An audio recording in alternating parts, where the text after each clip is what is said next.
I can't tell you how many videos I have on my channel that say something like left or Democrat or liberal or whatever, followed immediately by the word hypocrisy or hypocrite. But it's a lot. I probably need to make a playlist at this point, but this is going to be another one of those.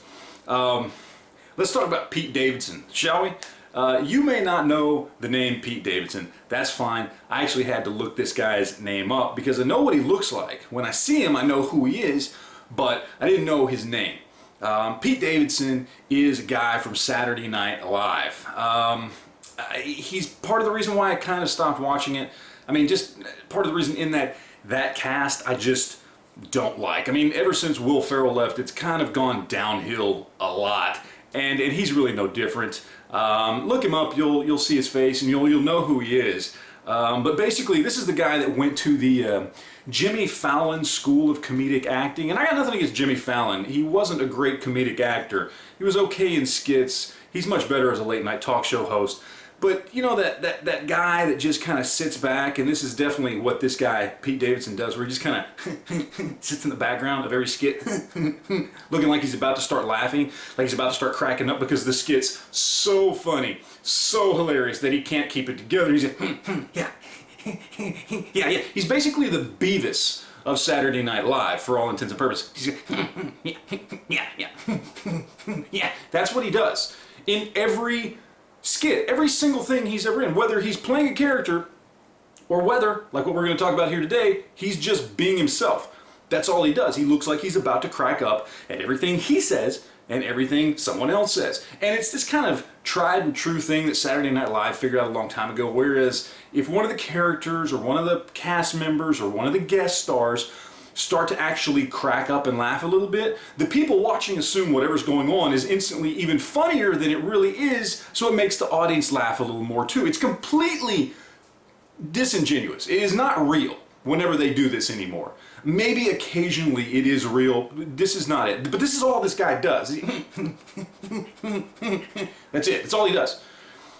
So you probably know who I'm talking about now. Anyway, this weekend he decided to take a pop shot at Dan Crenshaw. You may not know who Dan Crenshaw is, but he's running for Congress in Texas. I don't remember what district. In fact, I'm making this video after Tuesday. He actually won his district, which is awesome because he's a good dude. I've heard him in many interviews, and I'm glad to have him representing Texans in Washington. I'm very proud of that. He's an ex-Navy SEAL, and he got injured in the line of duty. An IED blew up in his face, and he lost his right eye, and that's what they wanted to make fun of. So this Pete Davidson kid decides to make fun of him and called him, I believe the term was, an assassin out of a porno, because I guess assassins in pornos have eye patches. That's it. That was his big dig. Now, it wasn't funny. Let's be honest. It wasn't funny.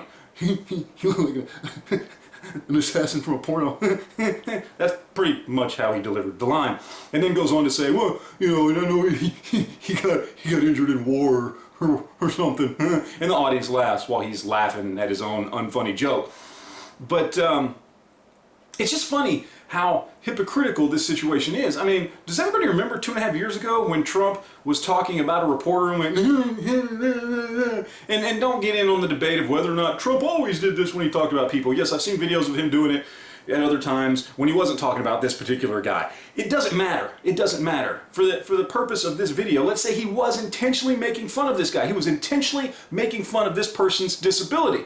He was called the most horrible human being on the face of the planet. In fact, he still is. But just picture any Republican in that same situation. Any Republican getting up and publicly laughing at somebody's disability on national television. I don't care who it is. I don't care. Ted Cruz, Rand Paul, doesn't matter. Doesn't have to be Trump. He would be considered the world's worst human being. But this little unfunny Beavis lookalike goes and makes a joke and they all laugh. And again, they're laughing because it's SNL and they're going to laugh at anything. I guarantee the audience didn't even think it was that funny. But they laughed. And that's the point. That's the hypocrisy here. When it comes to the left, they are full of hypocritical bullshit just like this. Now, should this kid have been able to make fun of him? Absolutely. You should be able to make fun of whoever the hell you want. I don't care about your feelings. Who cares? This is a free country. You want to make fun of somebody? Make fun of somebody. Now we have the right to call you out about it. That's fine. But you don't get to make fun of somebody while saying other people can't do the same thing. Once again, the hypocrisy of the left. And to Pete Davidson, first of all, Dan Crenshaw won, so there you go. And also, go fuck yourself, you little Beavis-looking piece of shit.